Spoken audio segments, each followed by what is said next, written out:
Hello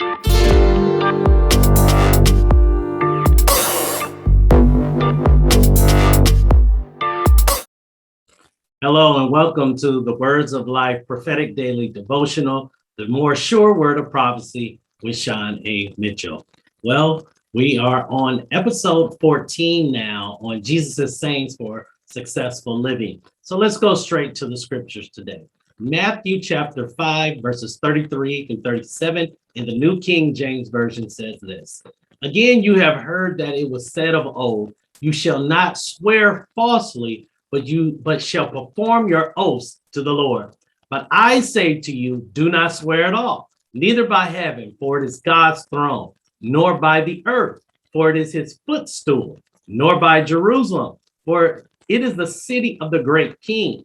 Nor shall you swear by your head, because you cannot make one hair white or black, but let your yes be yes and your no, no. For whatever is more than these is from the evil one. Well, a lot of people swear. A lot of people, say, different things that I guess when you swear, it's almost like that you're putting your word on something that's valuable to make it seem as if it's true, or that you are going to perform, or you're going to rend or give this particular promise. So when we swear, that word swear actually means to take an oath or to make a declaration. Life and death is in the power of the tongue. And we have to be very, very careful with our words, because one of the things about swearing is this. Swearing can be a trust buster, or it could be something that is like a trust fulfiller.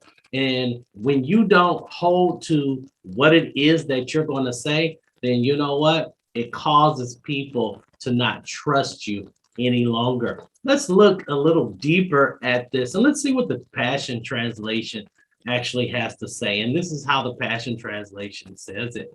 It tells you in verse 34 that, however, I say to you, don't bind yourself by taking an oath at all. Now, that's the thing there, because he says here in a Passion Translation, don't bind yourself. Or we could say that word bind means don't hold yourself or don't lock yourself into what it is that you say. Why? Because there's an expectation that people actually have because of the simple fact you really said it. And so that's causes people to get a certain way, and where they won't trust other people at all. And God caused us to be a people who are a dependent people and not an independent people. So it's so important that we don't bind ourselves by taking oaths, by saying we're going to do something. And in the Passion Translation, when you jump down to verse 36, it says this, but just let your words ring true. A simple yes or no will suffice, and that's the easiest thing to do. A lot of times we will commit ourselves to do this or to do that. We're not really thinking about it at all, but really in our hearts, not really planning on keeping really the word that we're rendering, or that we are declaring, or making a solemn oath to someone. Let's look at the Message translation as we begin to land this plane in today's episode. And let's see how the Message Bible really says this. I really like this translation. And it says it this way. And don't say anything you don't mean. This counsel is embedded deep in our traditions. You only make things worse when you lay down a smoke screen of pious talk, saying, I'll pray for you, and never doing it, or saying, God be with you, and not meaning it. You don't make your words true by embellishing them with religious lace and making your speech sound more religious. It becomes less true. Just say yes and no. When you manipulate words to get your own way, you go wrong.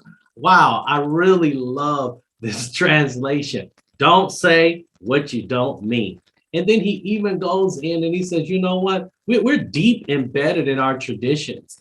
And really what traditions deal with in this particular case is like core values. You know, we really hold to our values, and those values is honesty, is really what this is really talking about. You know, even I love how he gets into the conversation in this Passion Translation, and he says, don't lay down smoke screens. You know, I'll pray for you. How many times have we told people, oh yeah, I'll pray for you, but we don't pray for them. We didn't really mean that in our heart. It was just conversation and coming and going, you know. And one of the things I always tell people, and I've learned to practice, look, if I'm going to pray for someone, I need to do it on the spot. Because, you know, sometimes we do just get busy. We just, the things of life just begin to take its course, and we forget. And so it's so important that, you know what, if you're going to pray for someone, it's better to just do it right there, you know, and get it over with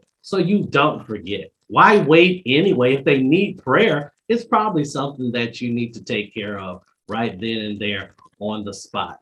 And then, you know, in the Passion Translation, the writer says, when you manipulate words to get your own way, you go wrong. And he's really talking about, you know, the motives of the heart. So as we begin to end this today, I want to look into Proverbs 10 and 19 in the Christian Standard Bible. I really like what this says. It says, when there are many words, sin is unavoidable. So we have to be careful of just talking and not thinking about what it is that we're going to say. If you keep talking and keep talking, guess what? When there are many words, sin is unavoidable. So let's begin to tame our tongues. Let's begin to be those who have words that are few and actually be more of a listener. That is actually how Jesus walked in the earth. He was more of a doer, and he did the things that he heard. He did not talk as much, even to his death. What did he do? He was quiet. He was a lamb that was actually led to like a sheep to the shearers, and he didn't speak very much. So I want you to share this word today with someone who you may know that it can benefit. I want you to write me at info@sam-ministries.org and let us know how this particular daily devotional has been a blessing to you. Also, I would like for you to visit my website, www.sam-ministries.org. And I want you to subscribe to the Prophetic Daily Devotional, the Words of Life, your more sure word of prophecy. It comes straight to your inbox. I also would like for you to subscribe to our podcast, The Creation of a New Humanity, where we are designing a new race, the Christ race, one man, one woman, one marriage, one family at a time. It will truly be a blessing to you. Comes out every Wednesday. And finally, if the Lord lays upon your heart to sow a one-time seed or to become a partner with Sean A. Mitchell Ministries, please do so. And as a man purpose in his heart, so let him give. So tune in tomorrow to the more sure word of prophecy, the Words of Life daily devotional with Sean A. Mitchell.